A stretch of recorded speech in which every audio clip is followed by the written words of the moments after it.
Ndabashuje inshuti bakunzi ba Africa Plus. Uwahoze ari kapiteni w'ikipe y'igihugu y'Ububiligi Eden Hazard yavuze ko umusore Lamine Yamal amwibutsa uburyo nawe yatangiye gukina akiri muto, agaragaza ko afite icyizere cy'uko igihugu cye gishobora kwegukana igikombe cy'isi cya 2026. Mu kiganiro yagiranye na Marika mbere ya 1/4 cy'igikombe cy'isi, Eden Hazard yavuze ko Ububiligi rufite uruvange rw'abakinnyi bakiri bato n'abafite ubunararibonye. Ibi nabona bishobora kubafasha kugera kure muri iri rushanwa. Yagize ati, dufite impano nyinshi, Ububiligi bushobora gutungura abantu benshi bukagera kure ndetse bukegukana igikombe cy'isi, ndabwizera. Hazard yavuze ko nubwo we na murumuna we batakiri mu ikipe y'igihugu, yifuza kubona bagenzi babo bakora amateka mashya, cyane cyane batsinda ibitego byinshi bakanezeza Ababiligi. Agaruka kuri Lamine Yamal, Hazard yavuze ko amwibutsa igihe we nawe yari atangiye gukina umupira ku rwego rwo hejuru. Ati, Lamine Yamal anyibutsa gato uko natangiye nkiri muto. Twari dufite imyaka isa kandi abantu bari badufitiye icyizere gikomeye. Icy'ingenzi ni uko yakomeje kwishimira umupira no kunezeza abafana kuko ari byo umupira ugamije. Ku bijyanye n'abashobora kurangiza ari ba rutahizamu beza birushanwa, Hazard yavuze ko nubwo hari abandi bakinnyi bakomeye barimo Ousmane Dembele, we yemera ko Kylian Mbappe ashobora kurangiza ariwe watsinze ibitego byinshi.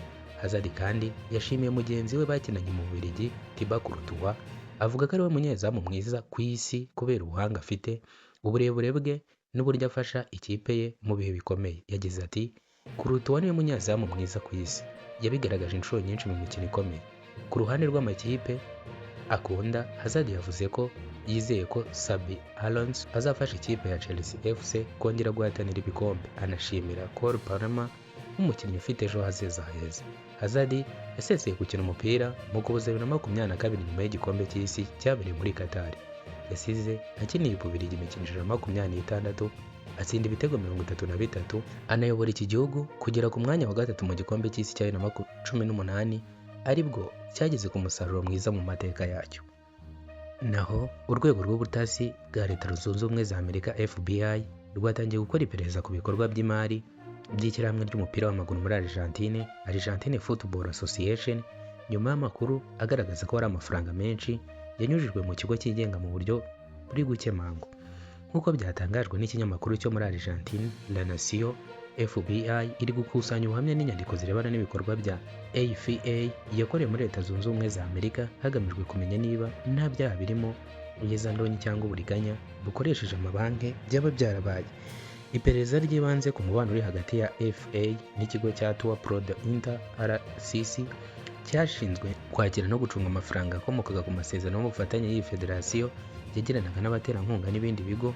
Amakuru ya La Nación avuga ko amafaranga abarirwa muri miliyoni 230 z'amayero yanyujijwe muri iki kigo, ariko ko igice gito gusa aricyo cyashoboye guhuzwa n'ibikorwa bisanzwe byayo.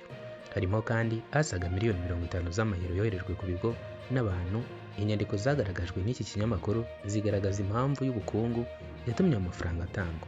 Iperereza rinavuga ko amafaranga menshi yukiye ibigo bimwe na bimwe bigenzurwa n'abantu bavuga ko bahabwa inkunga ya leta muri Argentine batuye mu mijyi ya Bariloche na Buenos Aires. Hari kandi n'amafaranga bivuga ko yagiye ku bigo bifitanye isano n'umubitsi wa FI ndetse n'abo mu muryango we. Ubushakashatsi bwabanje gukorwa na La Nación bwari bwagaragaje ko iki kigo cyagiye gihabwa 30% by'amafaranga ya AFI yinjizaga ku rwego mpuzamahanga nyuma yo gukurirwaho imisoro mu myaka ine ishize. Ayo mafaranga yakomokaga ahanini ku masezerano y'ubucuruzi AFI bifitanye n'ibigo birimo Adidas, Warner Bros Discovery. Kugeza ubu